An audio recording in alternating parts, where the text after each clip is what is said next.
Okay. Okay. Good morning, everybody. Small group. Rain, I guess, has a big impact on that, but glad that everybody could be here. Our speaker this morning is Kevin Morley. He's currently teaching darkroom classes at the studio school at the MFA. He has worked for years at Richmond Times-Dispatch. He's a photojournalist. He's also worked VCU, adjunct professor. He's been involved in photojournalism for a lot of years, and so he's going to give us a talk today, and I think it's going to be very entertaining. Does anybody have any questions or any comments before we get started? Do you do the forum walkthrough? Yes, I do. Yeah. I've been doing that for the past, I think, 11 years.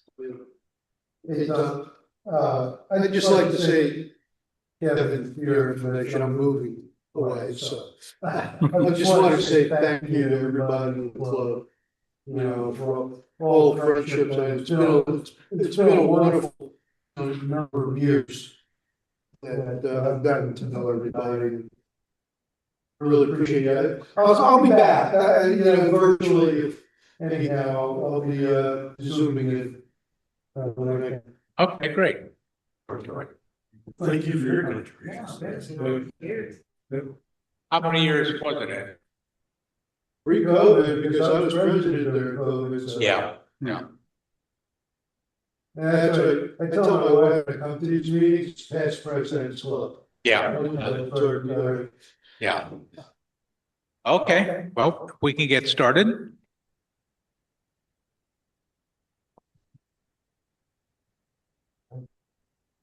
You just want me to let you know when to start the program? Yeah. Okay, because I'll just say a few things first, and then it's weird. I'm right behind you, so when Tom called me, I was literally driving with my wife on the western coast of Ireland, and she had to actually remind me last night that the talk was today. I said, wait, I thought it was like Wednesday. I said, no, it's today. It's 10 o'clock. It's 10 o'clock. So I was trying to think of what to talk about, and it occurred to me that one of the things that I mentioned frequently in my classes at studio school at BMFA is the difference between taking pictures as a documentary or photojournalist photographer, and then as an art photographer. Okay, so I teach a basic, actually beginner digital photography classes and intermediate digital photography class there, and we'll do the darkroom class starting in June 2nd. But so I have a range of students, okay, with different interests. Some don't want to photograph people at all, and they're very shy. Okay? Although some of the things they have to do is photograph people, whether they like it or not. Okay? And others, like me, gravitate toward people, but now I've got one foot into the art world. Okay? I took an art class years ago at VCU. I was still a senior in high school, and the professor looked at me like, "Why are you here?" And I looked at some pictures. The first assignment was given to me was to take a picture of an extension cord. And I thought he was kidding. He wasn't kidding. He wasn't kidding at all. Like, what does it have to do with the price of rice in China? Come on. Why am I photographing an extension cord? So he tried to tell me how to go about it, which again was a problem. How can you teach an art class and try to tell me how to go about doing my vision, right? So I dropped a class after a heated argument with the professor in front of the class. It was quite memorable. So I don't tell students, and neither will I tell you, this is the way you need to do things. Okay, you do things your way. You want to take a picture and you want to eliminate something because you have Photoshop and you know how to do it and you want to make it your thing, okay? Then go ahead and do it. But if you are telling people that you are a photojournalist and that you're photographing reality, you're photographing objectively rather than subjectively, then don't change anything. And that's part of the challenge of being a photojournalist, is not manipulating, not telling people what to do, not directing, and directing myself in terms of position, angle, lens, time of day, in order to get the best picture. Okay. If I miss, it's on me. Okay. If something doesn't happen, I can't make it happen. Okay. In portrait photography, it's a little bit different. You need to work with people if you're doing a post-portrait that will say something about a person, an environmental portrait, for example, which I'm sure you've all heard the term environmental portrait. Okay. We'll talk about that a little bit here. So there is a little bit of wiggle room, a little crossover between the art and the photojournalism, but the concepts of composition apply both. Okay. So I'll show you some stuff that I've shot, to kind of try to illustrate how I'm basically flipping the switch from one way to the other. Okay. So while I'm hiking with my wife along Ingleville in Ireland, okay, my wife is ahead of me because I stopped to take a picture and she has to double back. Okay. I can be photographing a beautiful scene, okay, some sheep, some cool clouds, some nice light. That's fine. Okay. It is what I saw, right? And it can be sort of trying to find a great composition. But the next step for me is, how do I photograph this scene so that it relates to people? How can I find people in the situation? Okay. If you don't stray from the trail, all you see is what you see from the trail. Okay. And so that's the challenge. I forget what photographer who said it.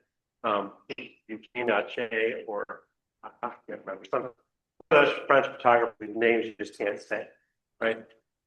He said that the whole thrill of photography is not knowing what's around the next corner. And that applies for art photographers or photojournalists. Just don't know. You need to be prepared. And what I tell students all the time is, when you get lucky, be ready. And for God's sake, take the lens cap off. You don't need the stupid lens. They skip really well across the pond, by the way. Bye. Get a filter. The filter is your lens cap. By the time you take the thing off, whatever you want to photograph, it's probably fine. Okay. You don't need that stuff. Okay. Don't get wrapped up in all the technical stuff. Okay. You can ask me anything you want about my cameras.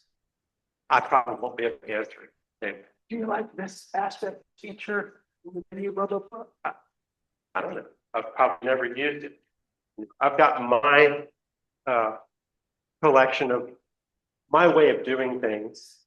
Okay, I can go from one camera to the next. I'm still going to be using the same functions.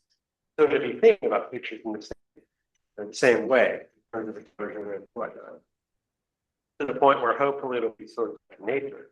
And I think you all know what I'm talking about. We've got our own, way of taking pictures. And if I don't shut up now, you'll probably never see any pictures. So, I was going to say that I published this book. It's called Photo Adventures. It's been a couple of years now, and what it is a collection of a couple dozen stories of photo assignments or photo genres. For example, there's a chapter in here about feature photography. There's one in here about sports photography.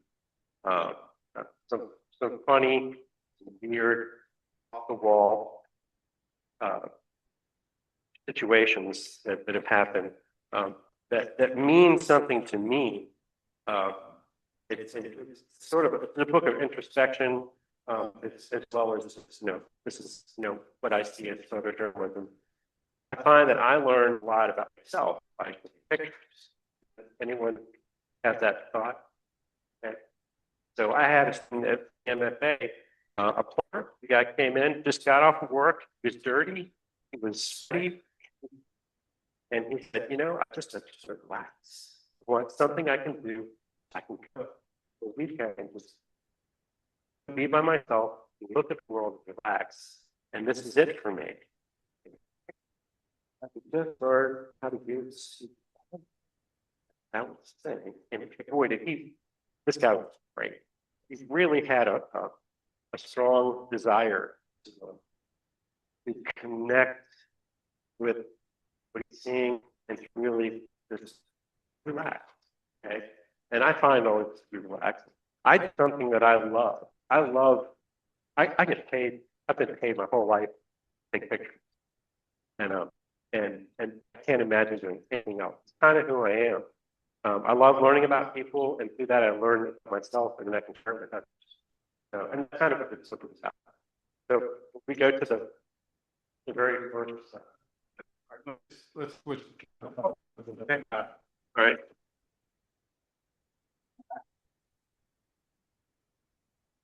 And I'm going to be going through the pictures pretty fast, so I'll leave time for questions. If you want to ask questions,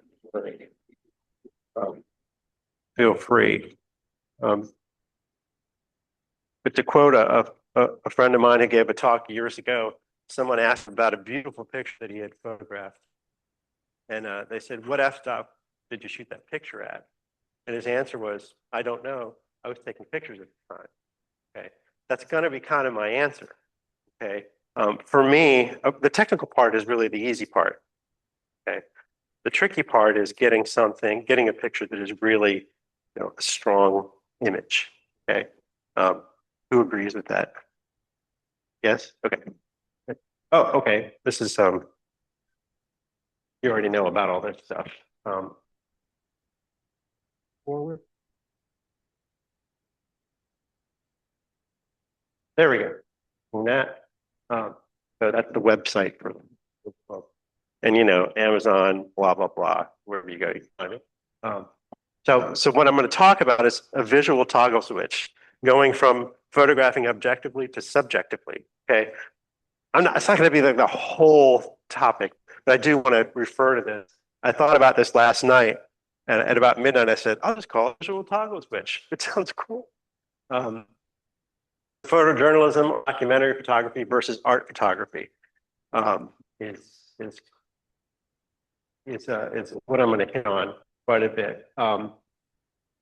So this is a photograph by a famous Czech photographer.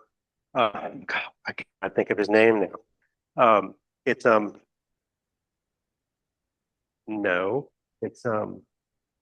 Joseph Sudek, S-U-D-E-K. Okay. A cousin in Prague gave me a book, these beautiful images.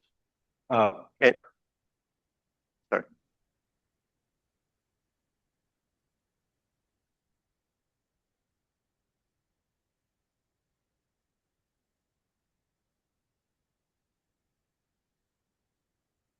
Share my screen so everybody else can see it. People on Zoom can't see it.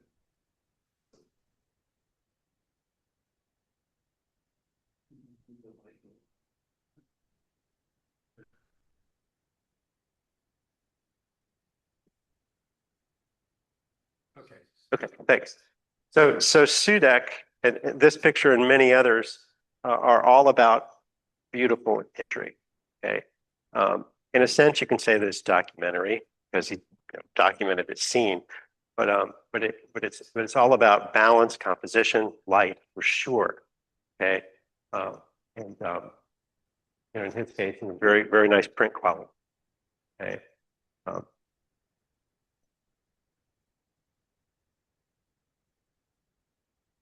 It's not advancing.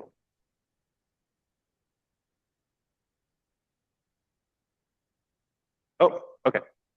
So in photojournalism or documentary photography, we're talking about reality, an objective point of view, seeing things as they really are, not changing anything. So just the facts. But in art, the reality can be really subjective. Okay.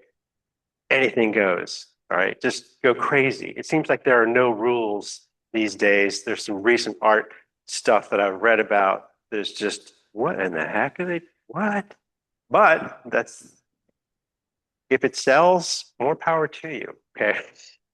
Great. You can alter the elements if you want. And I'll show you a couple examples of that. So just feel free to dream. If you dream it, get a picture of it. That's great. Even back in Lincoln's time, they put Lincoln's head on John Calhoun's body because they liked the way that Calhoun was standing, and Lincoln didn't have very good posture. So this is way really prehistoric digital manipulation. Okay, this is a guy. Anyone ever seen this picture? Well, it's a pretty ugly picture. This guy is a German photographer. The name is escaping me. This is the picture that he altered from this to this digitally. Okay, and this sold for $4.3 million. Okay, this is some digital manipulation for sure. It's his art. It's his prerogative. He can do it. This is not documentary photography. If I had a picture like this and I changed it to this and sold it for $4.3 million, I would be perfectly happy. Okay, no problem. That's up to you. And I'm not going to judge if someone does that. If you do that with your pictures, it's fine. Do what works. Do what makes you happy. Okay. Gursky, Andrew Gursky, Gursky. If you do a search for the top photo sold at auction, his name will come up. And there's another photograph that he did also that was severely digitally manipulated, but kind of boring. But they say when you look at it face to face, it's kind of pleasing. So, so for documentary photography, here are some news photos that I've done. Return of sailors. This is the USS Theodore Roosevelt at the Norfolk Naval Base. And it's you can't photograph this without getting a little emotional, right? Something. It's kind of a stock pond for emotion pictures. Okay, but I show this because no matter what you photograph, it's really a good idea to try to look at every situation from every angle possible with the time that you have. Okay, Edgar Degas, familiar with the painter? That's what he said. Okay, he was a painter and sculptor. He said you don't really see anything until you've looked at it from every possible angle. Okay, but try to take that approach with photography. Oh, thanks. That helped. With photography as much as I can, and I think we all should. It just makes sense. What would it look like if I was over there? What would it look like if I was down on the ground, or if I climbed up? Okay, or at a different time of day, which is a huge one. Someone just sent me a link to photos from my next door neighbor, and he said, "Here's a guy. He's hiking in Ireland too." And I looked at the pictures, and the thing is, it's noon and it's cloudy. Okay, the sun. You don't get many really bright, sunshiny days in Ireland. The pictures were fine, but at a different time of day, I think they could have been spectacular. Okay. For this photo, instead of photographing with the gaggle of photographers looking at the scene, I just said, heck with that. Going way back here to the other side. On the other side of what you're looking at here are about 24 photographers, TV people. Okay, and all the little girl is seeing is whoops, that's not a little girl. Is she's just seeing, she's looking up at the aircraft carrier, thinking, wow, it's really floating. Okay, and there's just this quiet moment that the others didn't get. This is not a quiet moment. This guy's name is Peyton. Okay, that's what he wanted to be called. This is after the hurricane. Florida, Hurricane Andrew. It was 1992. The reporter I was with, I said, "Oh, I got to stop and photograph this guy." Don't go out. She was holding me by the arm. I said, "Shut up. How can I not photograph this guy? Come on, I got to photograph him. He's got a Bill Clinton sticker on. He's got the dragon tattoo. Look at this. He's got a skull ring, and just look at his fingers all gnarly. His friend's place here had been looted, and he was protecting it.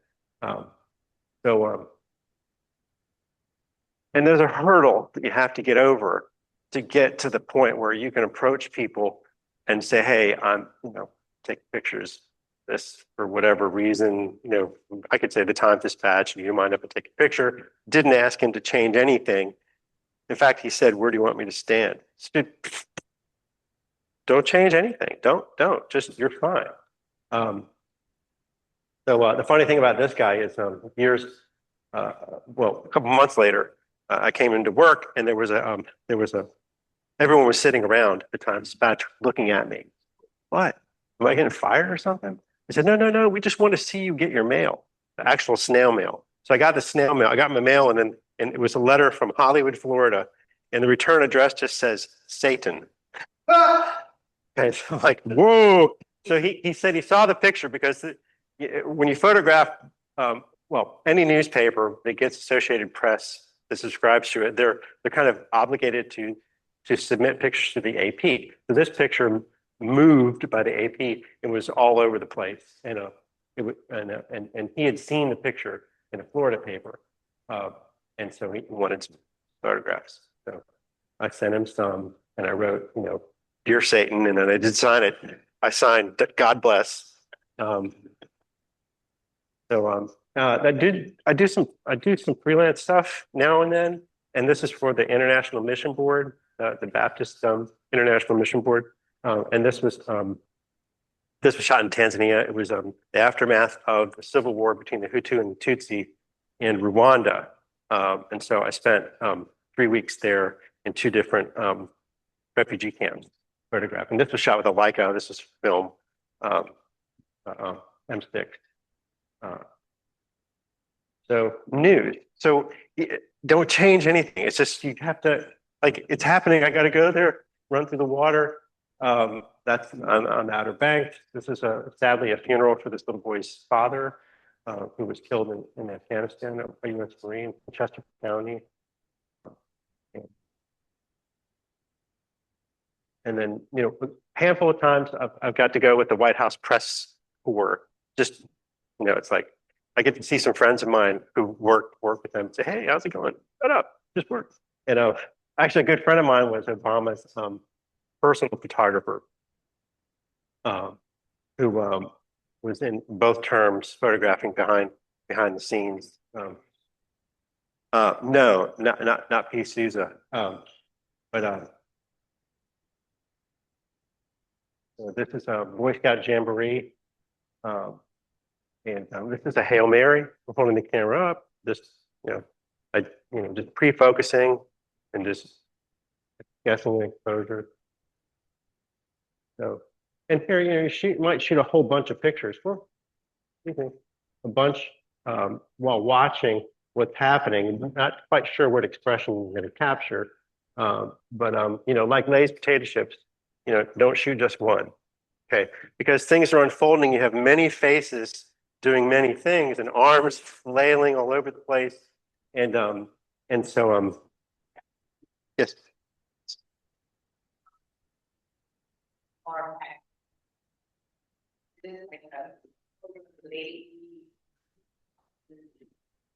This is really I'm not far back at all. On the bottom left. I'm right here. Okay, it's really fighting a lens. I'm in there. There are other scouts behind me, up against me. So there are times where that would be the case, yeah. But here, to really feel, widening a lens is a very therapeutic and very personal lens. You have to go there. Okay. Shooting football, college football, you've got a 400 millimeter lens. You're not going onto the field, or you're going to jail. So, but yeah, that's a good question. There are times where you really have to step back.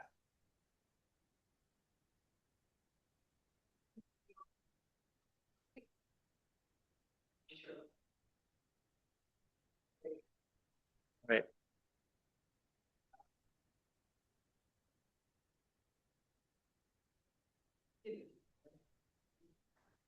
That's cropped a little bit much. I zoomed in super tight. Yeah, if you looked at the original. And the fun thing was I got a call from a friend of mine, Lawrence Jackson, who was the photographer for, I meant to mention, the photographer for Obama's. He did a book called Yes We Did, by the way, Lawrence Jackson. Lawrence said that, hey, he went to an exhibit, it was a 9/11 exhibit up at the Library of Congress. And then that picture of the girl and her dad was in the exhibit about as big as this thing. Now, I didn't get to see it. I never saw a photo of how it was used. Then there was another picture they just picked for I guess basically at the aftermath of 9/11, all the stuff that happened after that. Sure. A little bit of cropping, No, I didn't say you don't edit them. You have to edit them, but cropping is fine. Cropping a picture is like editing a written story. Okay, so the lead sentence is the most important thing in a story, and the least important stuff in the story is going to go at the end. Those least important things are typically at the edges of the frame. So you're cropping from left, right, top, and bottom. The things that don't add to the message. Every picture needs to tell a story, whether it's art. Well, art photo can tell, the viewer gets his or her own story. You know what I mean? But cropping for impact is the Associated Press's rule of thumb. Make it as tight as you can so that it has that oomph, that has an impact. Get rid of the things that you don't need. Okay, this is almost full frame. There might have been someone over here, picking a nose or something that I didn't want in the picture, although that would kind of be nice, come to think of it, just to have, reality. And then this, because it's night, don't use flash, okay? Doesn't mean, oh, it's dark, must use flash. No, it's dark, so show that it's dark. This is the final night at the Jamboree. They always do fireworks, and typically the president come and speak. So features are kind of news. They're not really news. They don't have news values other than that they're local. But features are slice of life pictures, fresh view of the commonplace. Okay. Again, though, they're considered documentary images in that they're not to be set up. I know of photographers who've been fired for setting up feature pictures. Yes, sir. Yeah, I would.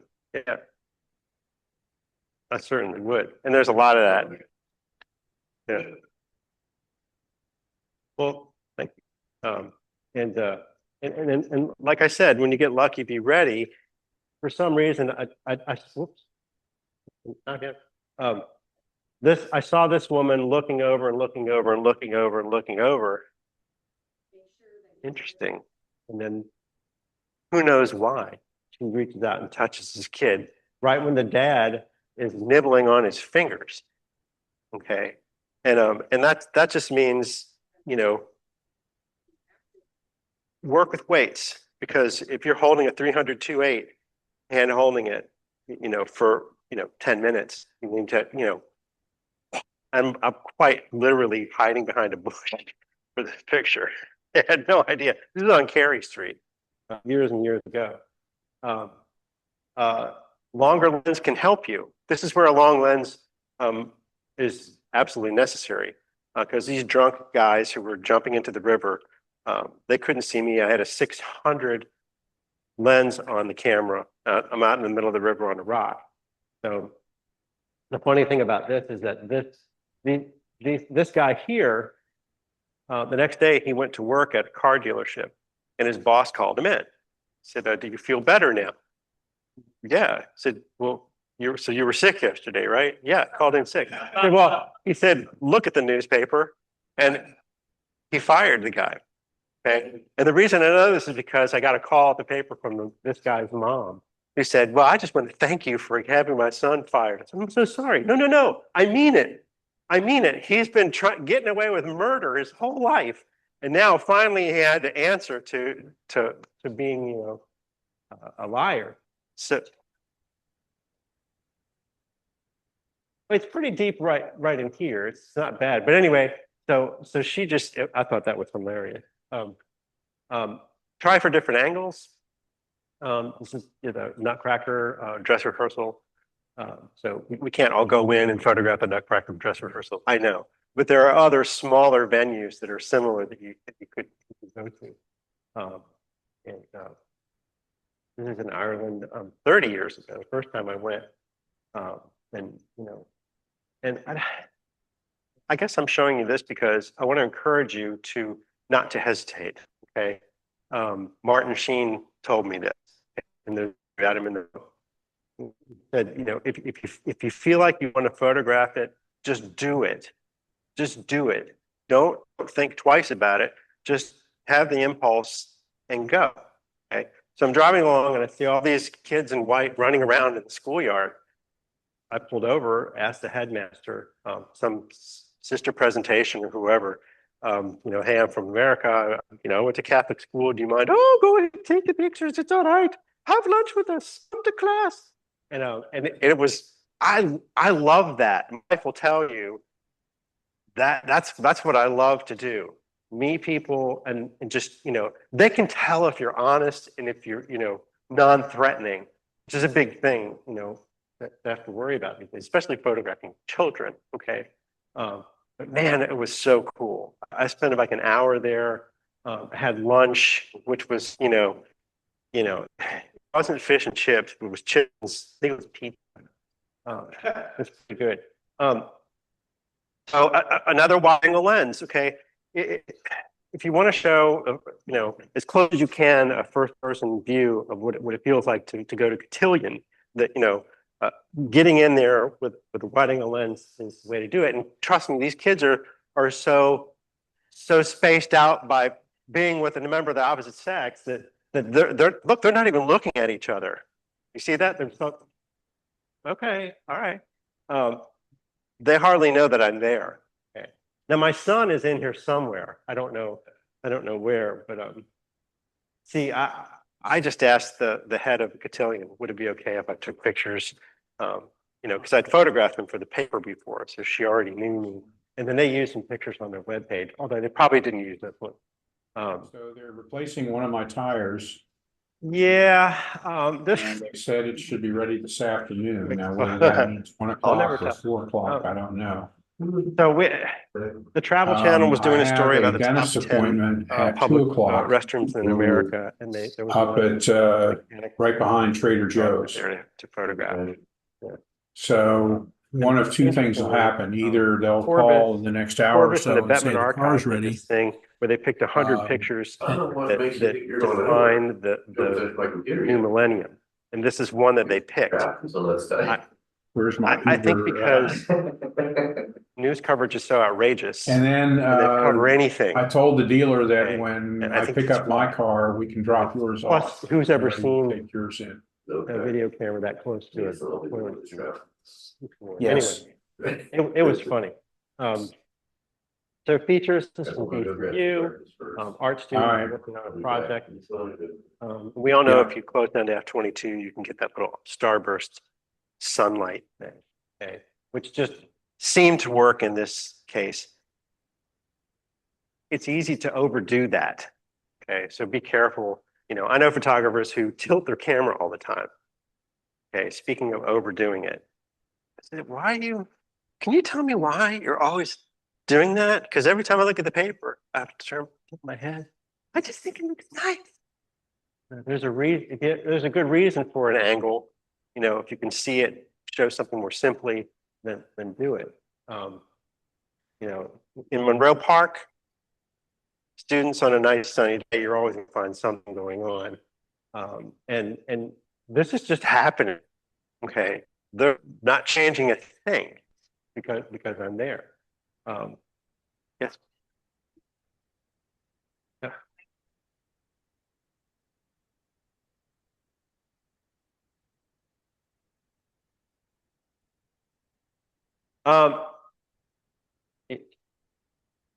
Yeah, I think for this one, the thing is I wear this ID, or I wore, it don't work anymore. I wore this ID and they could tell that I'm a staff member. I did get all of their names. Go back. I did get all their names, and I did have all of them sign model release forms, which is something you don't want to do when you first get there in a situation like this, because it will change, you know, what if my presence changes the demeanor of people I'm photographing, then I'm walking the other way. Okay. I once had a kid in Oregon Hill. He saw me taking pictures, and he was on this little, one-story rooftop, over the front porch, and he had there were some mattresses down on the ground. He said, "Hey, I'll jump on those mattresses if you take my picture." No, because then they'll be blaming me for it. But yeah, I'll say, "Hey, I'm taking pictures." For it. Yes, sir. Any rules? In terms of when you approach and Yeah, just say, "Hey, do you mind if I take some pictures?" I like taking pictures. I think this is a cool thing. You can also offer. I can send you a picture if you want.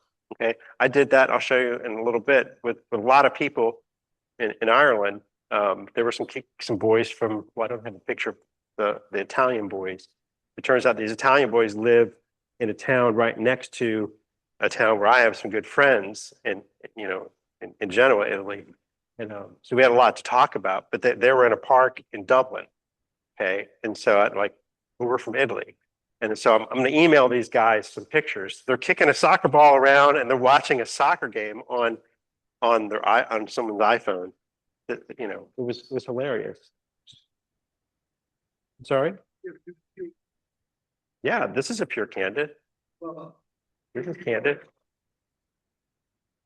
Yeah, I've talked to them, but I'm careful that by talking to them that they're not changing anything. It's as candid as it can be with me being in front of them. What I saw initially was this stuff going on. Then I walked over and talked to them. She's still doing this. They're still sitting in the same way. And they're like, "Yeah, we're cool. We're fine." And just frankly, the smell of pot was in the air too. And I don't think they were really going to care what was going on.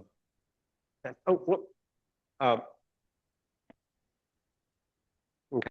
So use those tricks. Use if it'll work, yeah. If a slow shutter speed and doing a pan can help show some movement, then try it. Worked in this case. So it turns out this girl, armed like this, was the first time she'd ever seen snow, ever. She's from the Middle East. She'd never seen snow, and she was just elated. This guy, I don't care. He's seen it before. Like, yeah, whatever.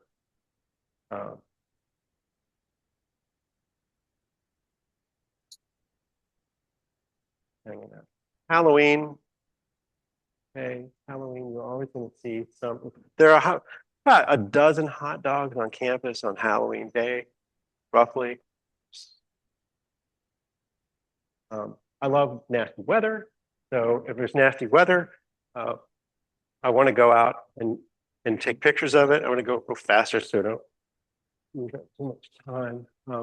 And this is an easy enough thing to do. Anyone familiar with Henri Cartier-Bresson? Okay.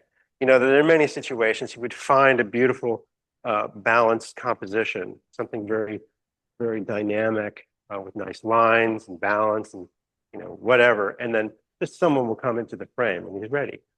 Okay. The same thing here. I know someone's going to jump over this puddle. So I'm there getting soaked. Okay. And just waiting for someone to come by. Of course, there is a trick you can do with an umbrella. I should have brought my umbrella in. And I showed this to my students a couple of weeks ago. Is open the umbrella, you put the umbrella down between your belt and your pants. Then you can take a bungee cord. Okay, make sure that the clips at the end are not metal. Make sure they're plastic because you don't want to cut yourself. Okay, bungee cord all the way around up here, and then you can walk around. You have an umbrella. Okay, and you keep your camera dry. Okay, that's my mode many times. But so It's the Peppas, VC Peppas. This is my VCU section here. For snow. A salsa class in the middle of Monroe Park. Once a week, people walk their dogs. VCU students walk their dogs and they dress them up in VCU stuff. You can't make this stuff up. There's a club for everything, including these girls who spin things around that have lights in it, like hula hoops and stuff. Again, slow shutter speed works. Their bodies aren't moving so much, right? It's just the thing.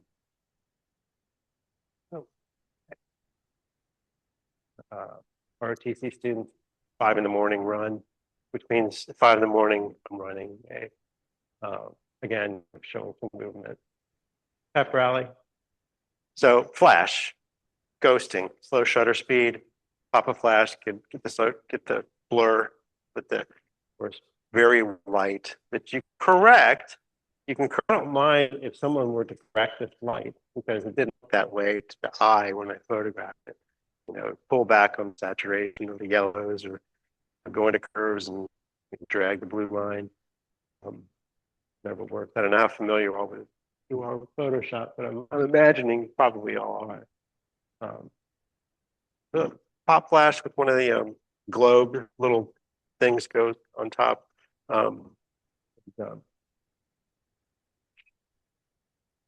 Flash will freeze. Okay, useful here. Catches that hair. It set up a roller rink in the college building. You see this someone's falling here. I just wish I were over here. It's under the back to the Times Dispatch. That's Mark Holmberg. Went under the Churchill Tunnel. I don't know how many years to see what was under there. That's how we got in.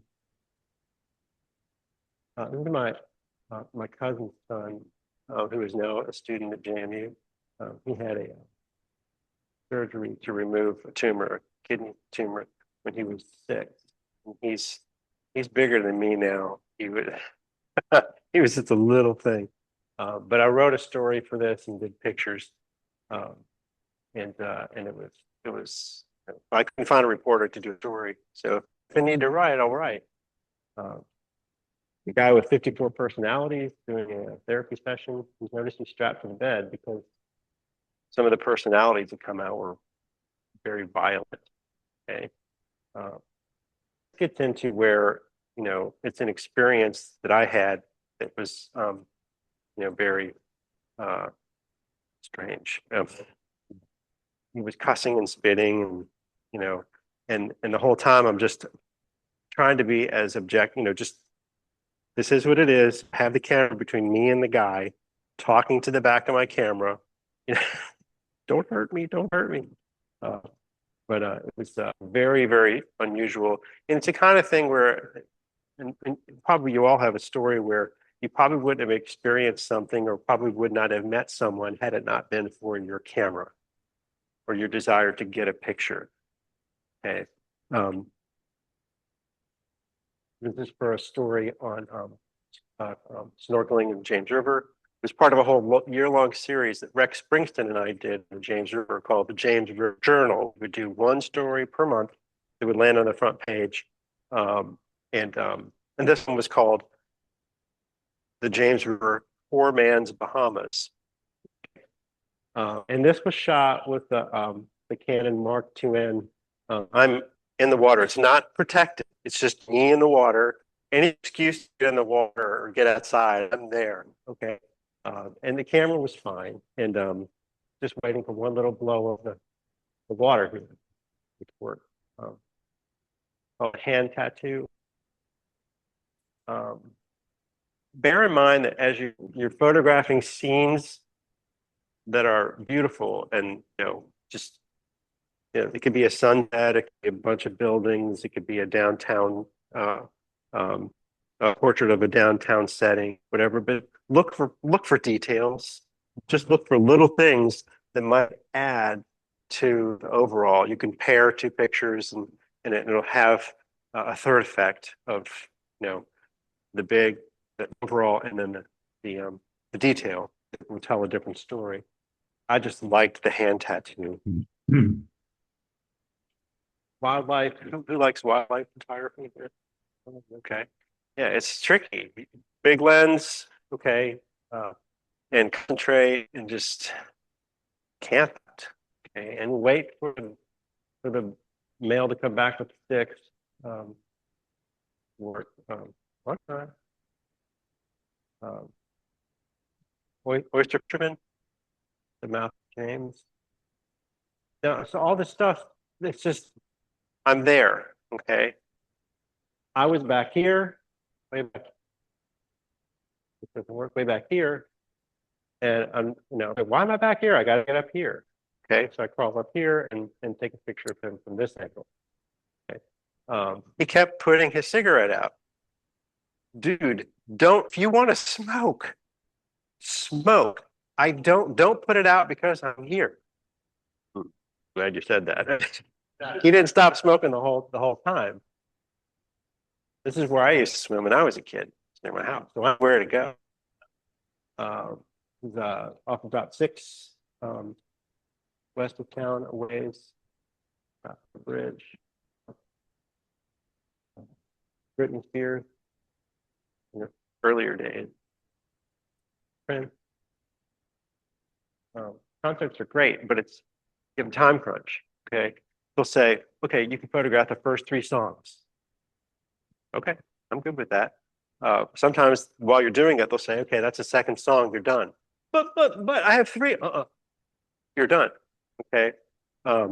Stevie Wonder did this thing called In Square Circle, where there's a square stage, but he was in a circle that was spinning around. So the whole time you're just like, heck it. And Stevie Wonder's turning the other way, and you just running and running. And they said 3. They stopped after 1. Okay. And a giant man said, time to stop. But they said, time to stop. So I had to stop. And that's all I could get of features. Just see what happens and follow it. Going faster here. A ship, a reproduction ship of the Susan Constant out on the Chesapeake Bay. So I'm not afraid of heights. I'll climb up there. But this boy was afraid. Right? He's actually crying. I have pictures of him crying, but not the picture that we wanted. Okay, respect, have empathy for people you photograph. Okay, I think it's very important. This is where I learned that I can be a human bowling pin. Okay, he landed here, and they landed here, and I landed there. But it was great. Watch, I got right back up. It's the VCU students celebrating, getting into, NCAA finals. Yet again, more people were at. This required running ahead, lying down, running ahead, lying down, running ahead, lying down, trying to find something that, this is no longer a landmark, but it was used it as a way to show people where we were. Put the camera on a tripod, realizing, hey, wow, this could work. Three separate lightning strikes over I don't know, it might have been 30 seconds. Sports, totally objective. You can't change anything. You can't change the outcome. You can't make anybody do anything.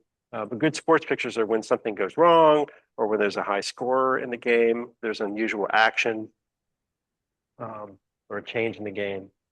Long lenses, you keep the background out of focus and keep you off the field.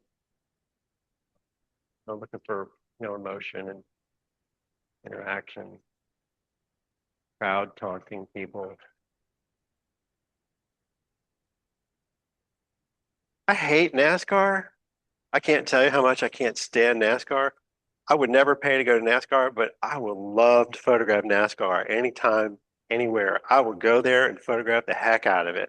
It's fun for pictures. It's very challenging. It's very smelly and really noisy, but it's not my cup of tea. But I have enjoyed photographing it. So pit crew, they stretch, they do their exercise. It's really impressive. These are athletes. Here's some Richmond Forum pictures. Ted Koppel, who was the very first person to speak at the Richmond Forum, they had him back. Season. He was great. I think he got their top rating ever.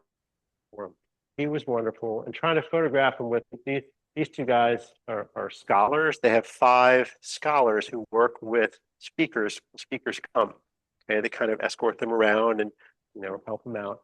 And so lots of elbow bumping there. That was a fun picture.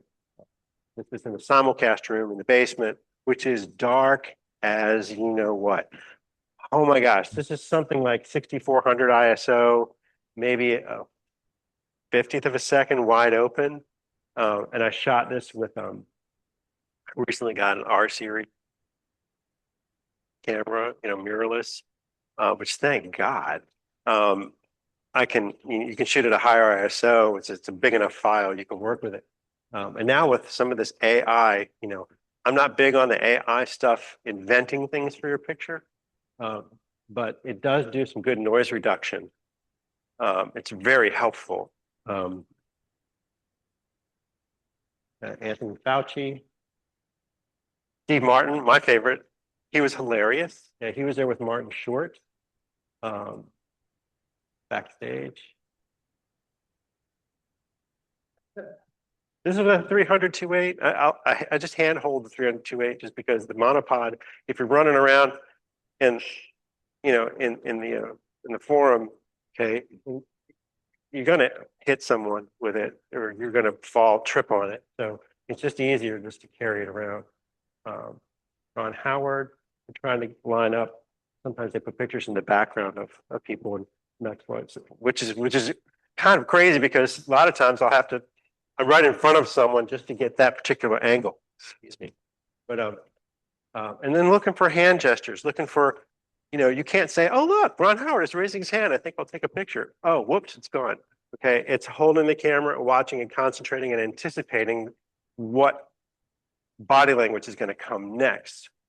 And it also sometimes depends on what that person is talking about. If he is tossed a question that you can tell, oh wow, let me tell you about that, and that's a key to say, oh, well, I better really concentrate on what's going to come out of his mouth next because he's getting excited here. And then my heart's beating because I think he's going to do something, him or whoever. Or it could be Glenn Close, who was she was messing with me all night long. She was just like, hey, how about this? So she was hilarious. Very expressive. Oh, I thought I had another one of mine. Oh well. Tina Fey. She was fun. She was freezing the whole time. She kept wearing a parka. She had boots on. This is backstage. John Lithgow. Very nice guy. Super, super friendly. This wonderful, wonderful guy. Barack Obama came. And there's this really weird thing that I have to do. It's a grip and grin, the step and repeat they call it, where they've got this forum backdrop. There's Richmond Forum a million times, and the speaker will stand there and people will come up, shake hands with, and then get a picture with that person. So with Obama, they only had about 60 people, very VIP people, and they only allowed me one shot. So I've got one big softbox set up, okay, and I'm hardwiring it because I don't want to take a chance of a remote, radio controlled thing to die, a battery dying. One frame. They said, okay, just person comes up, shoot one frame, and then they're done. One frame, okay. A couple of times I had to do 2 frames. Tim Kaine blinks a lot. Very easy. They wanted a picture of Bush with the students. This is the student room. Each speaker meets with students, roughly about anywhere from 50 to 100 in a room before they go on stage, and they have kind of a heart to heart. And it was hilarious because Bush cussed a few times. Said drugs, don't do drugs. That's bullshit. and they all lost it. It was hilarious. But he knew that I had to get a picture of him with them. So he turned to me. I'm standing on a riser. You can kind of tell I'm high up, higher here. I was standing behind him, but he turned around and looked up to me. What do you want me to do? And I just said, this is my opportunity to try to say something funny. I said, well, great. The leader of the free world is asking me what I want him to do. And students laughed, thought, yay. And he goes, ha, ha, that's a pretty good one. So it's fun to meet these people. And I think most famous people just want to be treated like regular people. Okay. They get kind of weird if you treat them like, there's some kind of, deity. Okay. Back to some other stuff in VCU, camera on a tripod, and this is also tripod thing. This is maybe 1 minute exposure with the clouds or the Egyptian building. That was shot with a Nikon 9. Here are some portraits. And again, so I mentioned about portraits being situations where, yes, there is some control. You want to show who the person is, but also want to try to show something about that person, what the lead sentence of that person may be, right? In this case, this girl is majored in art and photography. She also went to the University of Missouri, where I graduated. But she's getting her master's degree in art. And so you don't see it, but I did do some magic here. I had a piece of fishing line here, holding the camera. Okay, it was tied to a pipe. There are pipes all over the ceilings and the art classes at VCU. It's like you're working in a dungeon or something. And so she's kind of holding it a little bit, but it's just so anyway, this is I shot. There's one softbox here, and then that's her artwork on the wall behind her. So there's a little bit of arrangement here, but it's still with the point of trying to get across something about these people. Okay, this was fun because there's no other way I was going to photograph this girl without climbing the wall myself. Okay, I said, well, great, I'm climbing. Are you sure? Yes, I'm climbing the wall. Okay, and with the wide angle lens, and so didn't really have to ask her to do anything. Just I'm just going to climb ahead of you, and you just climb up behind me. But what do you just climb? In the VC's gym. So anyone ever used their repeating flash on their flash before? Okay, so it'll give a number of bursts of flash. Okay, when you shoot one frame. So in this case, this is about I don't know, maybe a 2-second exposure, but there are 6 bursts of flash while the shutter's open. So the shutter opens and pop, pop, pop, pop, pop, pop, 6 flashes. Okay. This girl's major is kinetic imaging. So it just made sense to make something kinetic. So with the camera that she uses mainly, I just had her go like this a couple times. Okay. So yeah, it's a very hands-on thing, but it's a portrait. This is bright light, fashion merchandising. I'm walking behind this girl with this LED light a number of times to try to get it right. This guy owns restaurants in Richmond. I can't think of his name. So 5 restaurants. So just hanging out with the chef here. So this is what I would call a live portrait, or just a very candid portrait during an event. This is an MLK Day walk that happens every year at VCU. Okay, it's typically cold, so people are bundled up. And there was just something about his expression that we liked here, when they stop in front of the library, which is kind of at the end of where the walk ends. And this is during the walk. Sorry.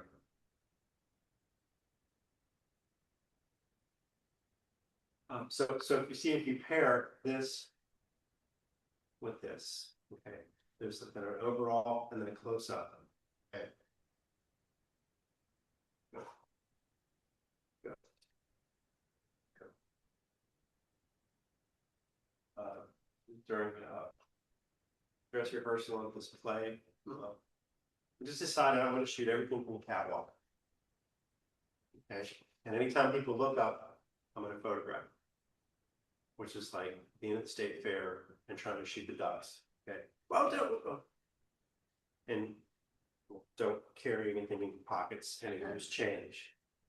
Which actually happened one time at the Richmond Coliseum, where they used to have the ice hockey games and basketball games. BC played there. If you look way up at the ceiling, there was this net. It's this wire mesh netting.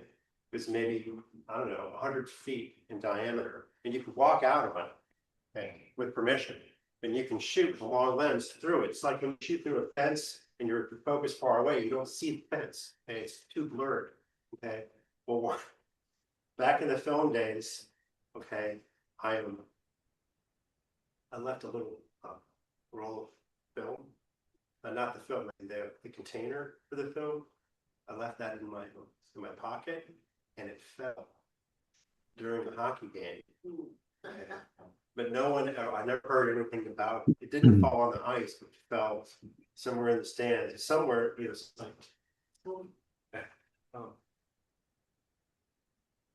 know, this is a fun situation, but sometimes you can find things that are happening where they're going to unfold no matter what you do, no matter where you are. This is a drama class at VCU where they're going through this situation, okay, and I'm just sliding around on that, you know, wherever they are, they can get something like this. Working on some, I guess, organic chemistry or something. Just you can see her face here. Basketball games, bands.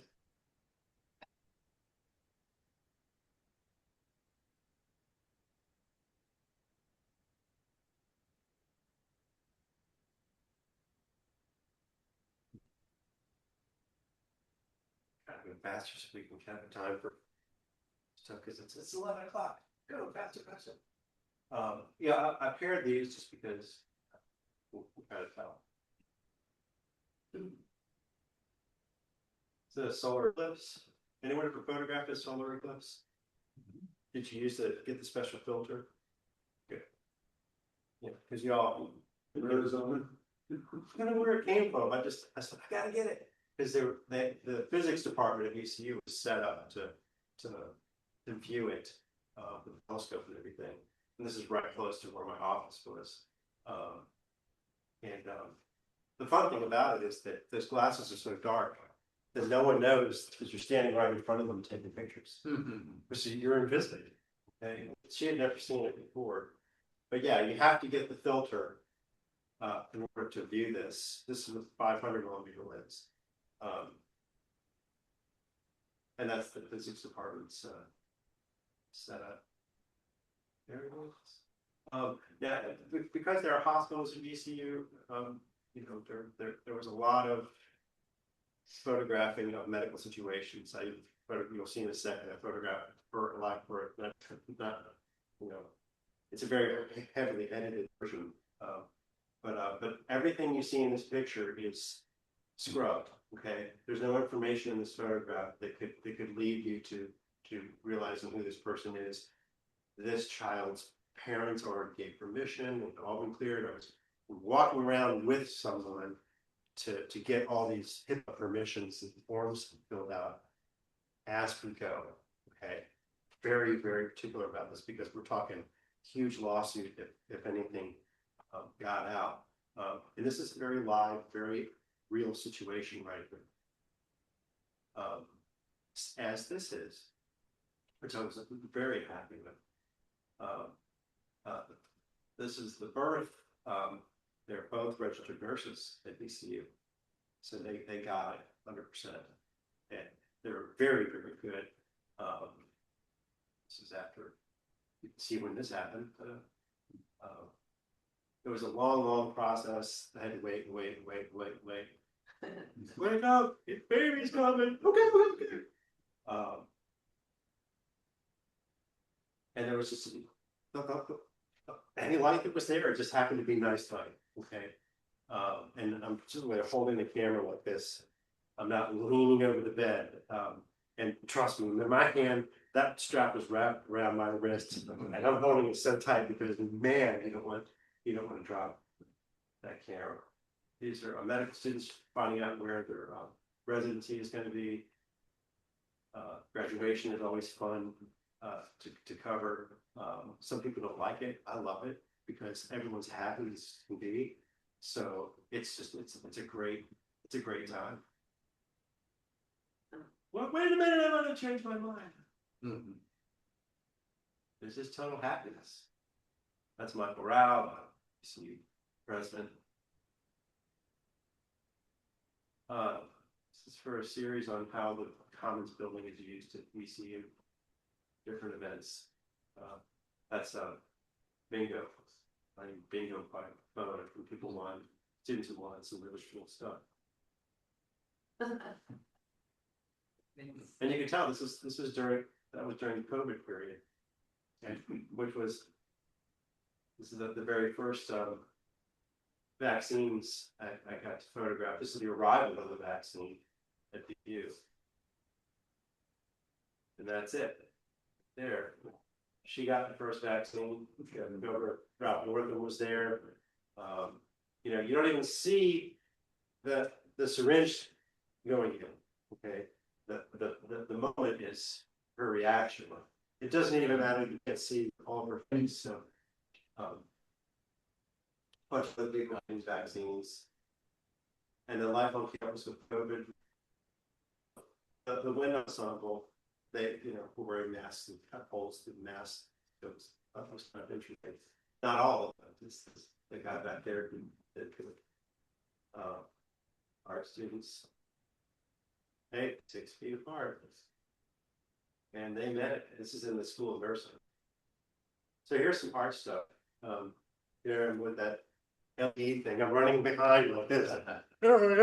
And my son was at the time. He's a VCU student. And he a VCU cop pulled up, turned on the lights. What's going on? So I work here. Okay. But that recently used this picture. It was just something I wanted to do, just to play around. So here's my attempt at art. This is me, like using my camera as one of those water things. What are they called? Metal detector. Not a metal detector. The water diviner, or whatever it's called. Okay. I'm over this picture. Oh, footprint on the sand. Yay. That's fun. And then if I look at the weird jellyfish. Okay. I'm trying to just gravitate toward where my eyes take me. Okay. Y'all know what I'm talking about, I think. So it's not so much, trying to be so objective as it is just trying to feel my way through something visually. And I spent all day sitting in one place watching cloud formations. Okay, now I might have had a beverage. So, not so much that the pictures couldn't be in focus, but for me, I just like this one little bird up here. I don't know. Something about it. I just like. It's not people. It doesn't really tell a story. It's a pretty picture. Okay, so there are elements that are in art photography that work in documentary photography as well. This is in Florida. Just this is in the Netherlands. There's a place there where it's like the highest number of windmills. Well, it's just well, there's Kuchenhof Gardens. Yeah, but then that place, I can't think of the name of it. The UNESCO site. Exactly, yeah, Yeah. yeah, take a Viking cruise and they'll take you right there. So I'm plopping the camera on a tripod late at night, especially in the Outer Banks. We go down there a lot. And this is over the ocean. This might be midnight. Doesn't look like it, but the moon is back there and it's a long exposure. You can see the water here. I think this is all moonlit back here. Just trying to see what happens. And that's, you know, all ice. Up out here. Okay, that thing's an ice. It's a reflection. So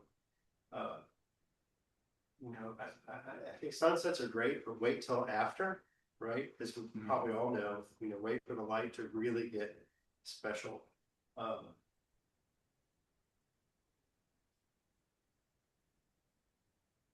Somewhere in Vermont. And so my point here is, okay, sorry, back up. Okay, that's fine.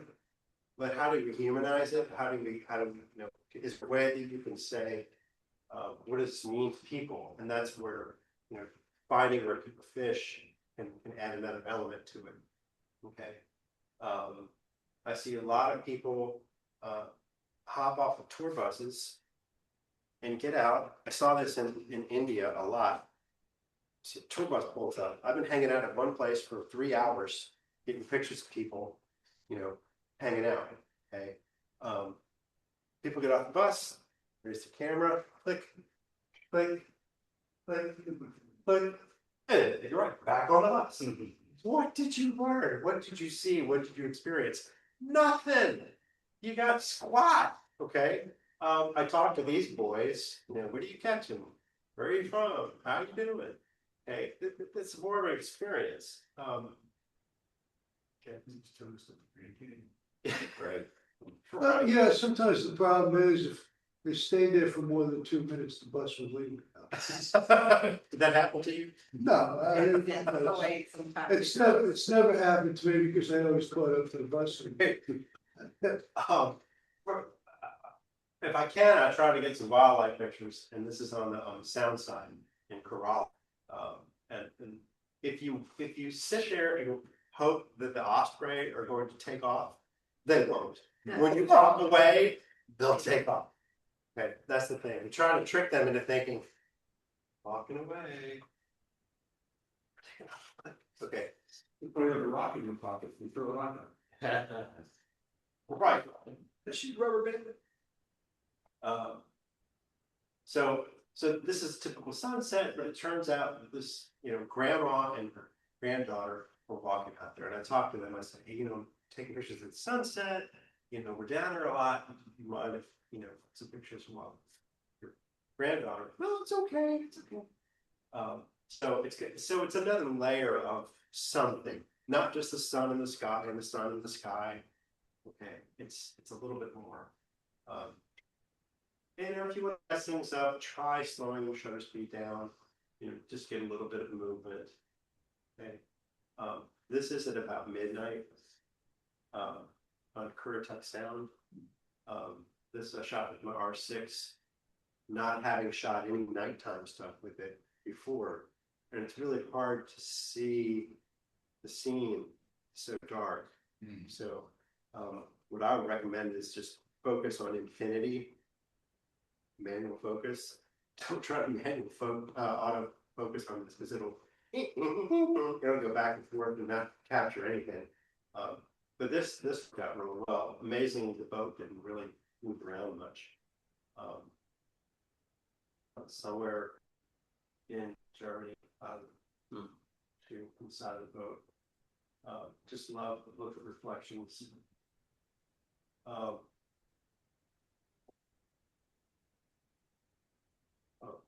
There again. So the Loch Ness Monster. No.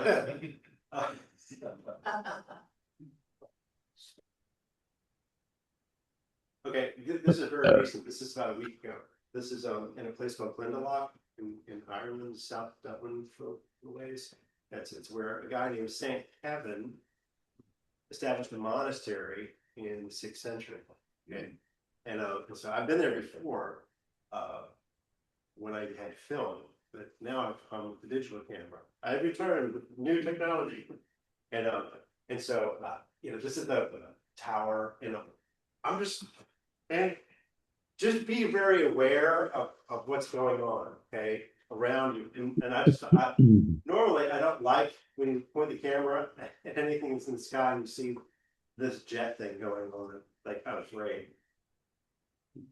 Thanks for messing it up. But this bird here was flying around, and it's funny because a blackbird is like a symbol of St. Kevin, because they say that he held this is like too much information. He held a bird's nest in his hand for some blackbirds to be hatched. And he stood there for weeks in one spot because he loved nature so much. So I just thought it was If this is an odd photography, and anything goes in odd photography, what I would do is move that bird up into the contrail.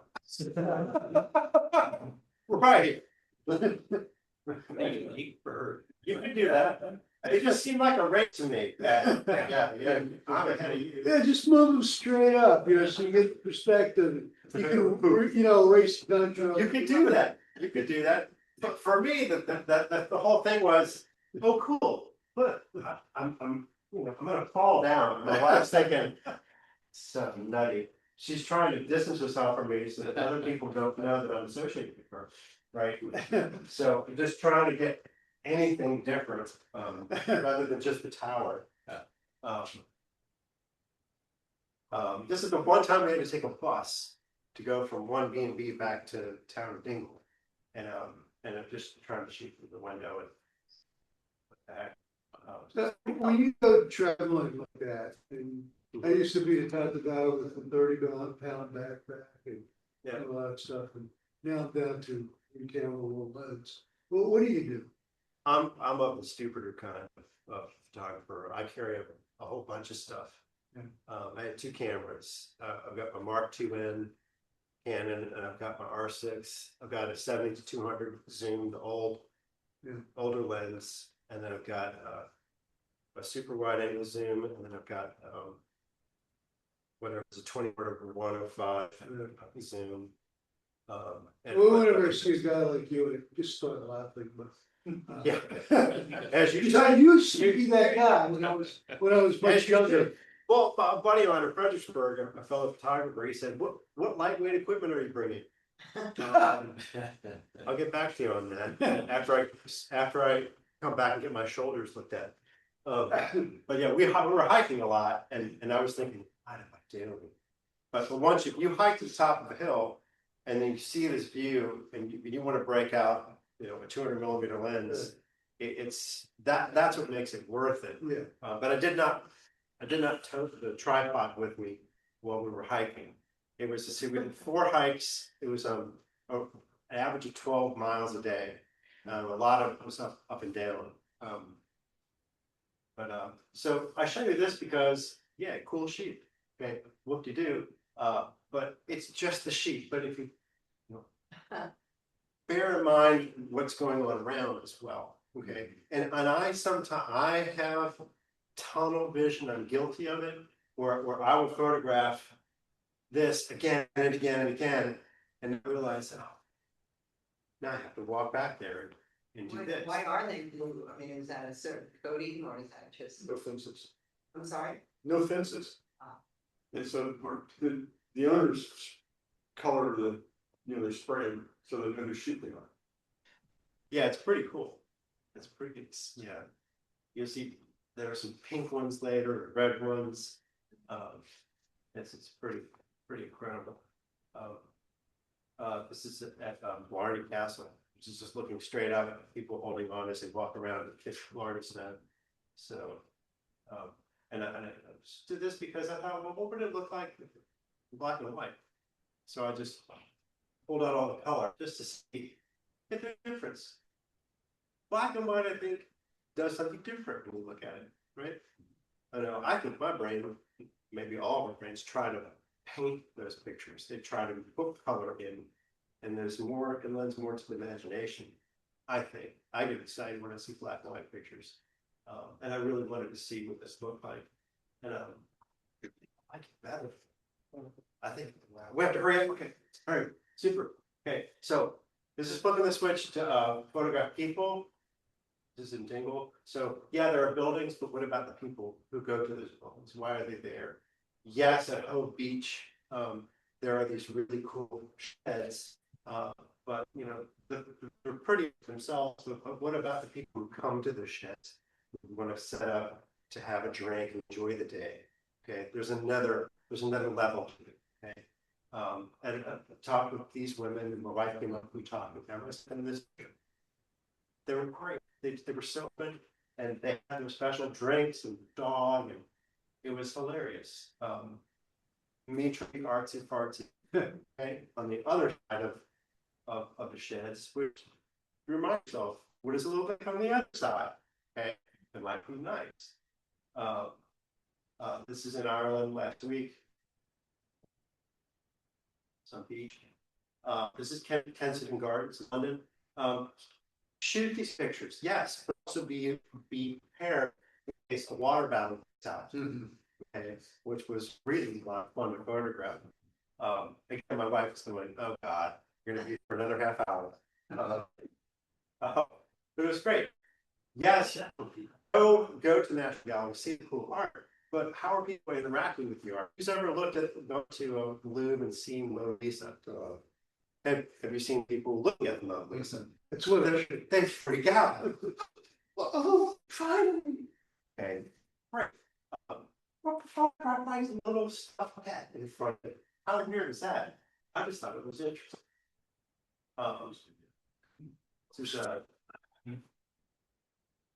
This is a guy at a bar. It's a Kruger's bar, the westernmost pub in all of Europe. And this is John, he's the owner. Okay, I talked to him a lot. He was great. I had to pull so much yellow and red out of this picture. Wow. Just to get it to look sort of normal. Okay, he was hilarious, hilarious. So my wife on the right, he's talking with her, and he treat your right, I'm gonna kick his arse. It was great. I mean, she's thinking, oh God, it's going to talk to this guy forever. Whenever it happened, and then she ended up saying that was probably the most fun she had. You know, the whole time we were there. This is a different bar in a different town, and I just love this family here. The wife, she's breastfeeding with one baby. Dad's hanging with one of these little girls. Bonkers over here. Folks drinking over here. It was just, I love photographing stuff like this. Okay, I don't say, hey, can I take pictures of you? I'm going to shoot some stuff. If they ask, hey, it's wonderful what's happening. It's in your picture. You know, it's so much fun. This is outside that same bar. People go to these little steam hut and then jump in the cold water, back and forth, back and forth. And I had never seen that before, so I thought it was fun. These are the owners of a place called the Burby on Apple Island. We stayed there for 3 days. John and Elizabeth. I said, I really want to take a picture of you. Could I take this? Sure, yeah, no problem. I just love this. This is so warm, and I think it kind of comes across. Trafalgar Square, people are taking pictures and looking at their cameras, nothing else. That's okay. It's so soccer fans in England. Here's some street photography. This guy's at this Selfridge's department store in London. He's a greeter, great guy.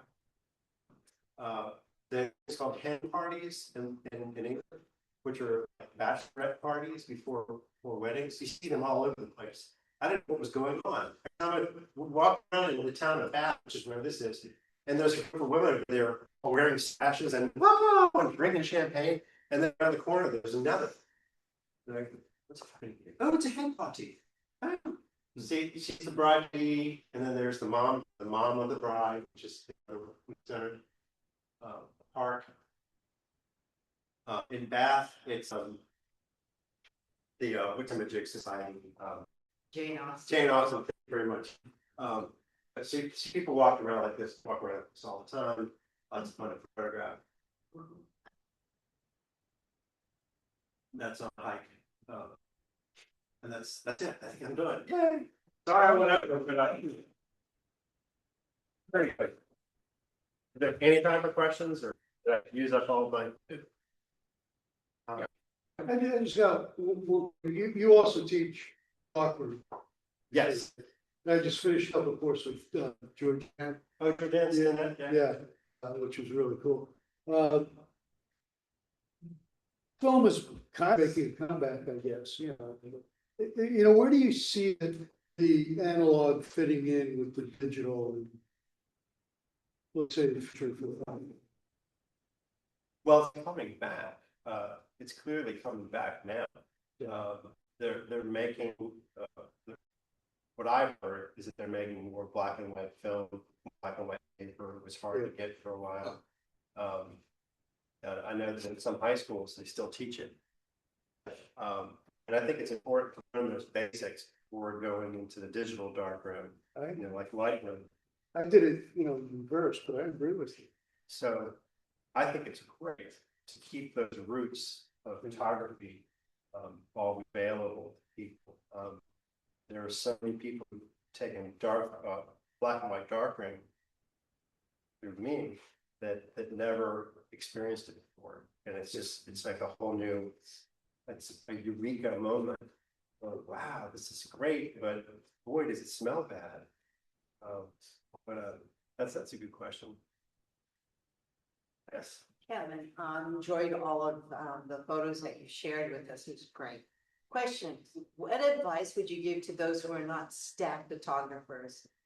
Do outlets still accept from the general public images, or, you know, if you get into photojournalism? Any advice along the way? Yeah, it is harder and harder to get pictures into publications. You know, there are plenty of places where images are used on, you know, photographic platforms online where you could submit. Of course, you can always make a Flickr account, right, and have people give feedback if you're concerned, if you want to get some feedback about your images. You know, I would just say send stuff to places that you think might want your pictures and just see what happens.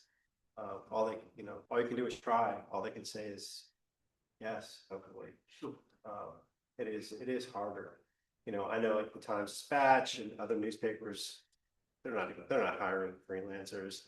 You know, if it's a picture that is an important photograph that's absolutely needed, yeah, they'll take it. But that doesn't happen very often. Okay. That's it. Okay, well, thank you. Very good. Thanks a lot. Thank you very much. Thank you. Okay, let's take a quick break and then we can do some photo share. And then there are these calendars if you want, grab one of these guys. And sign y'all sign the top. Two stories. Great stuff. Thanks. Yeah.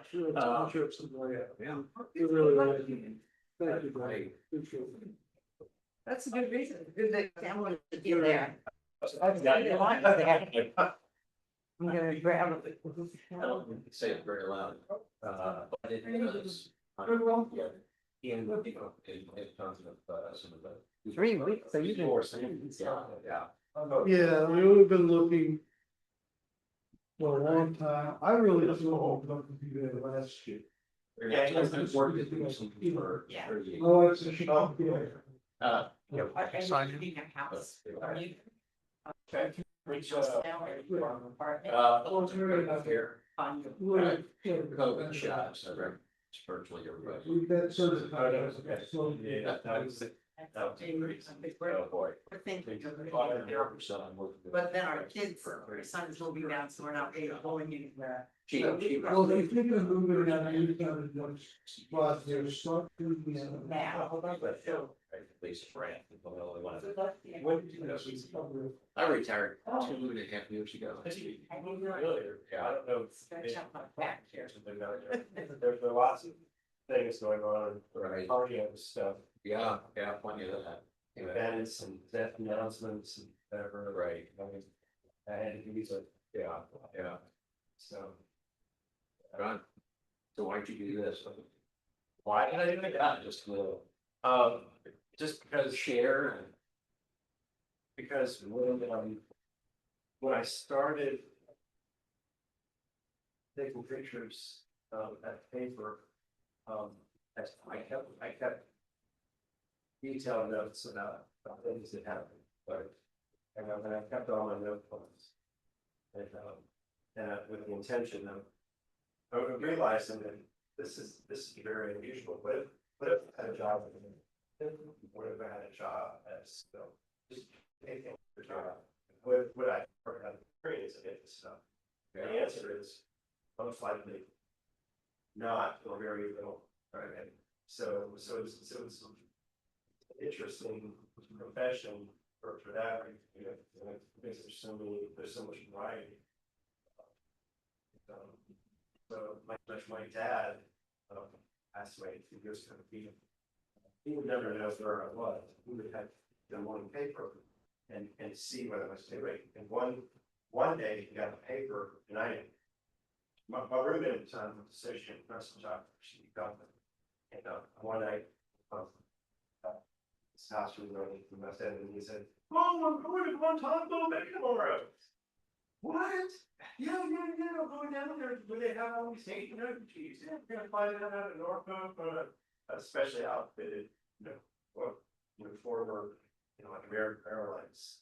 He was maybe into cargo plane to bring clothing. Yeah, and I said, "Well, how do you go?" So I called, and then he said, "Yeah, come on in." So anyways, I went down, took pictures, took a room thing. So my dad makes me pay for what's up. So that was kind of fun, not tell people. But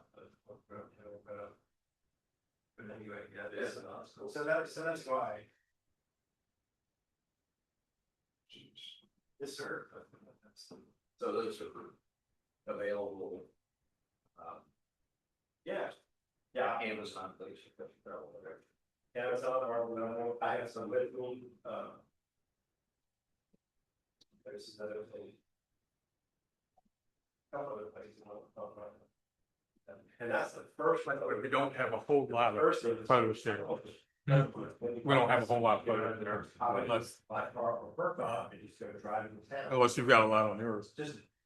Yeah, like. Mark yourself. Point them out. Yeah. Okay, we're going to Success, Missouri.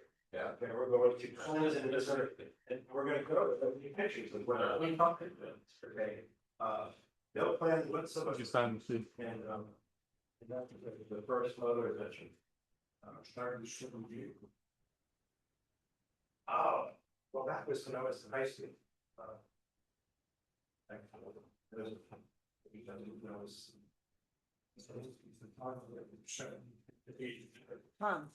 You've been to the last couple of meetings, my husband, he's one of those road samples, so it's usually therapy.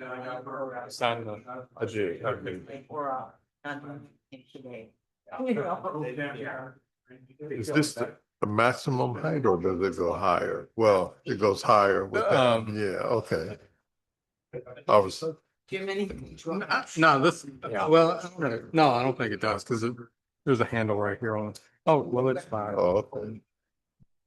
No, I think that's as high as that, this one will go. Yeah. I'm always curious, being tall, fine. Doesn't know if it's bad.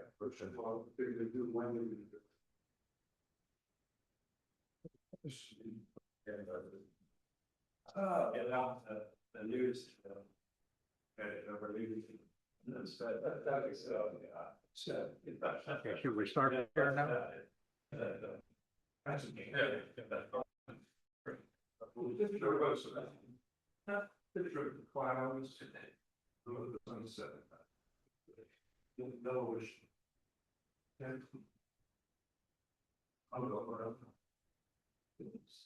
Oh, yeah. Yeah, it looked like the lighting was totally different. Why should it didn't do anything? It's just this really bright neon green umbrella. Push it really back. Yeah. Okay, we're gonna start photo share now. How are you doing? Oh, I'm gonna go quickly. I remember the shot.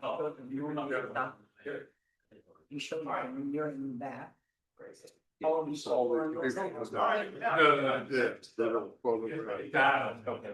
Oh, you mean? Well, no.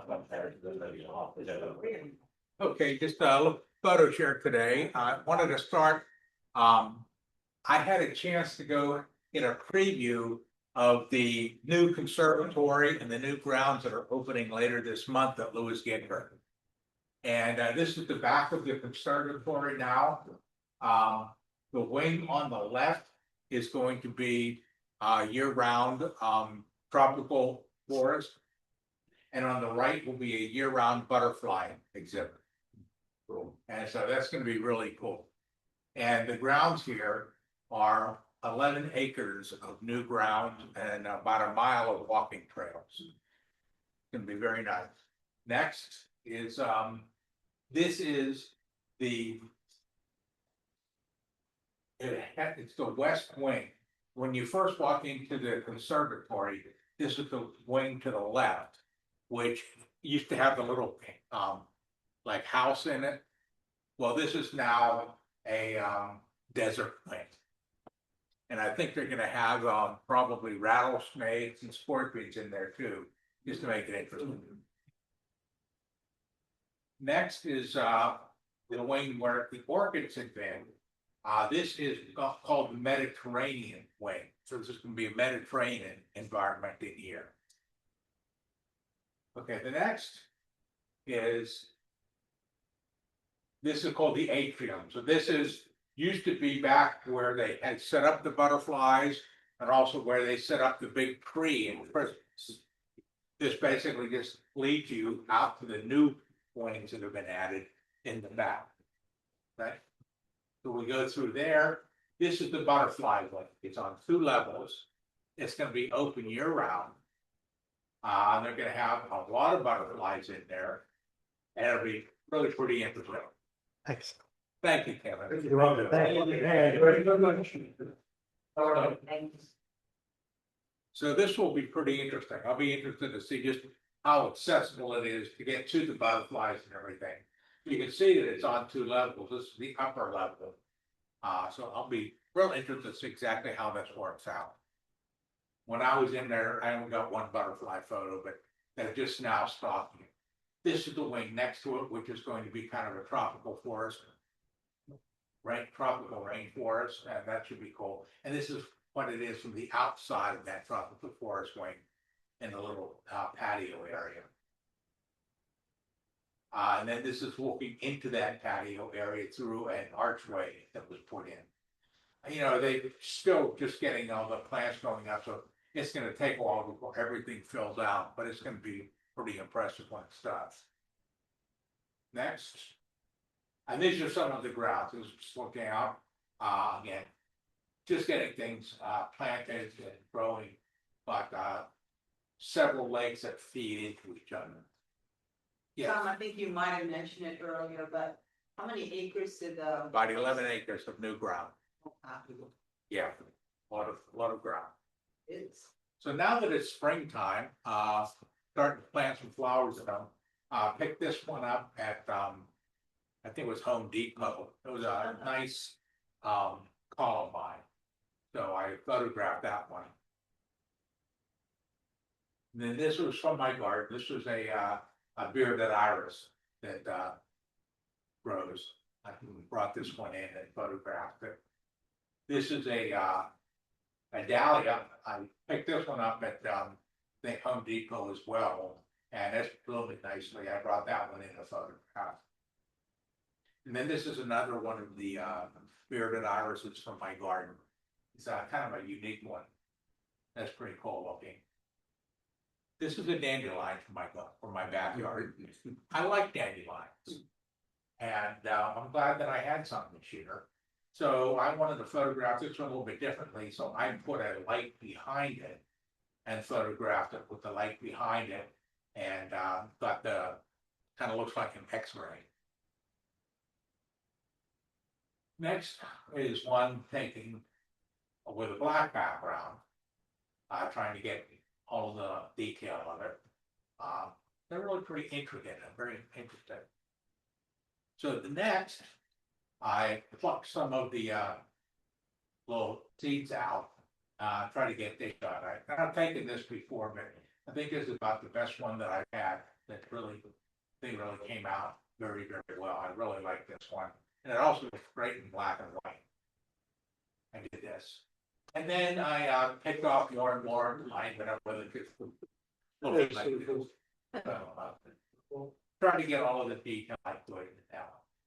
Then last weekend I went out to Shenandoah for wildflowers. It was their wildflower weekend. And I went out there to a few places I like to go to for wildflowers. But the one day I was there, I found this tree. And I thought, well, that's a pretty cool tree.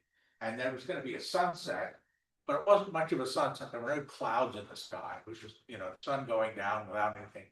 So I thought, I'll go. And this was actually on a slope down off of Skyline Drive. I had to go down a fairly steep slope to get to it. And when I get down there, there was a young couple on the other side of the tree, sitting behind the tree watching the sunset. I told them, I'm going to photograph the tree, but you won't be in the picture, and they weren't. But I thought having the tree in it helped because it was going to be a boring sunset otherwise. So I thought the tree was good. So then I did go out and I took some flower photos, and this was that curly one looked really good this year. And I took this one. The problem is it was a very windy day. It was hard to get them because they were moving around. So this was my setup for that one.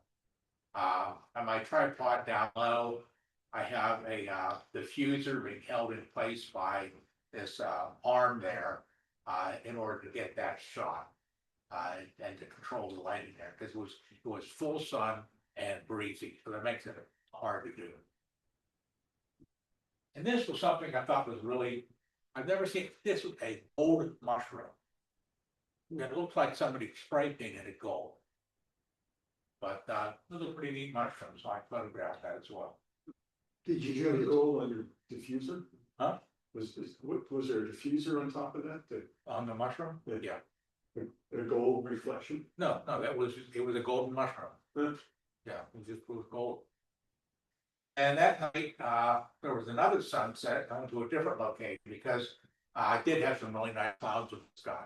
So that made a much better sunset out there. That was it.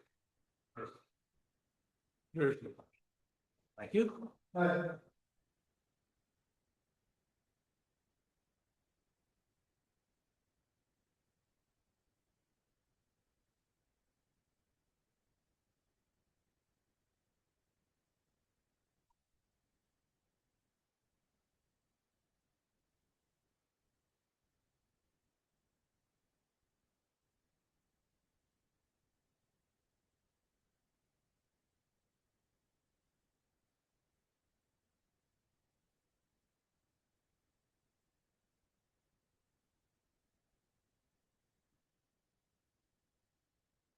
Mine, this is a carnival in Chesterfield Town Center back in late April of this year.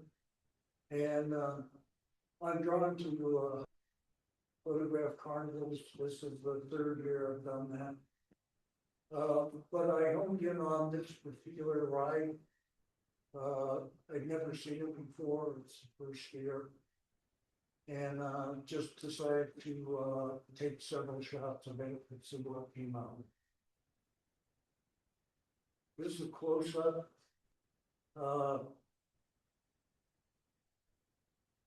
You might be thinking that it came from Italy, and you'd be right. It was, in fact, manufactured in Italy. I did a little research. This is a somewhat tightish crop. Notice the red shirt on the left.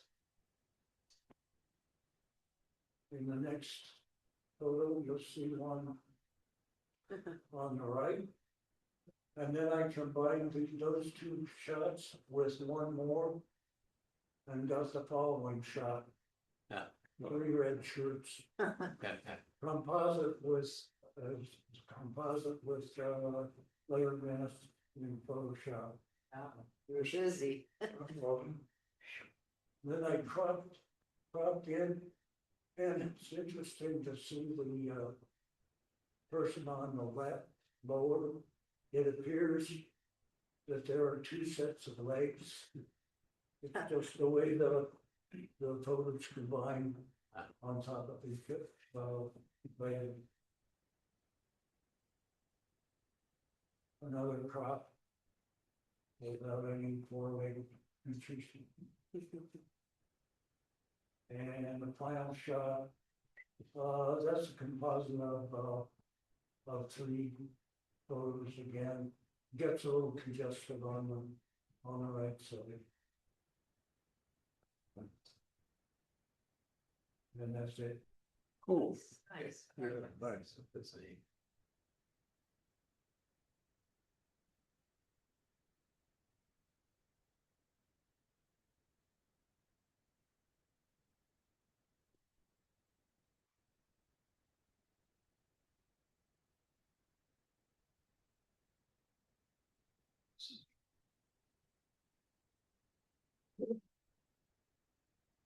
So in February, my wife went to Costa Rica and had a wonderful time there. First couple of shots are from a family-owned coffee plantation and processing, and this was our guide, and this was, I think, his sister. I kind of like the pour over. I love the ceramic pour overs that are apparently quite characteristic down there. Shot this. We were in a couple of different places, some near San Jose, and I think this is where I shot that. That's a Telemunca, I think it is, in a lesser violet ear. There were just incredible activity there in terms of hummingbirds, so this was kind of fun. A lot of the time that we spent was down in a jungle area, and this was the Natural Habitat Adventures was the outfit that we went with, and loved the tree here in terms of the bark. You know, pop the colors a little bit with saturation, but really this was what you could see. Pretty area, amazing different sorts of things to visualize flora and fauna wise. This was our guide, Paul, and we ended up shooting some shots with through his spotting scope. He was very effective as a guide, super knowledgeable, nice guy, kept us in line. The next one is the 3-toed sloth hanging around up there, which was, I think, the first time I'd seen a 3-toed sloth live. They do move slowly. And the next one is the resplendent kestrel that all my wife's a birder, and so all of the birding crew were very excited to see this beautiful bird. Next, this was just a random shot. I enjoyed the contrast of the beautiful flowers and sky, and then finally just a sunset, requisite sunset. This was actually, and I meant to include, I forgot to do this, but this was with a turtle release. So we were down with the release of all these baby turtles that are trying to make their way to the sea at sunset, and but I included this with some nice cloud effect there. And that was our experience. It was great. Costa Rica was wonderful. Very much. The recent turtles. Is that it? Yes. Okay. Yeah, so it's about, I would say, probably close to 100 that they had, they collectively eggs and incubated until they were released. Yes, this was down in the Pacific, pretty much as far as south. How long were you down there? We were down there about 6 days. And what, did you just bring your zoom lens and other lenses or? So I broke my Nikon zoom that I had the day before. These were all iPhone shots. Whoa. So, and some of the distant ones were through spotting scope. So I learned a little bit about that, how you can actually, pretty effectively get.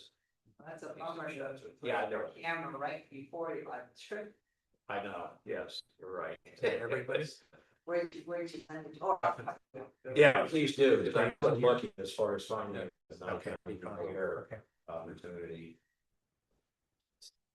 Okay, our next meeting in June will be at the Tuckahoe Library. We don't yet have a speaker, so if anybody can think of somebody they would recommend to speak, we could use a speaker. Chuck Kehoe recommended that I contact Kevin, and I thought he was very good.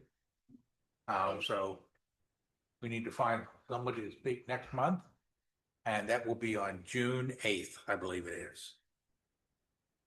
Your guess is good enough. Yeah, I'm hoping to be here because my wife's aunt is celebrating her 100th birthday on June 7th up in Pittsburgh. So we may be up there for that, so I don't know whether I'll be back in time. Well, but I'll try to work that out. Also, I'll be sending out an email looking for photos for the next newsletter. Pat I'm Godding, hopefully moving into my new house on June 5th. June 5th. So I don't know if I'm gonna be an age, I don't know if I'm gonna have my internet set up or Yeah. anything and such. Oh, yeah, it may or may not. You can go to the library. Oh, yeah, I'll be in the mountains. He doesn't know where the library is. I don't know where the library is. Okay.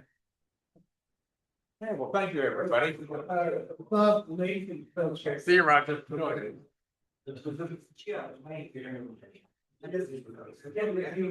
Yep. I will see you tomorrow morning. Yep. Yeah. I used to,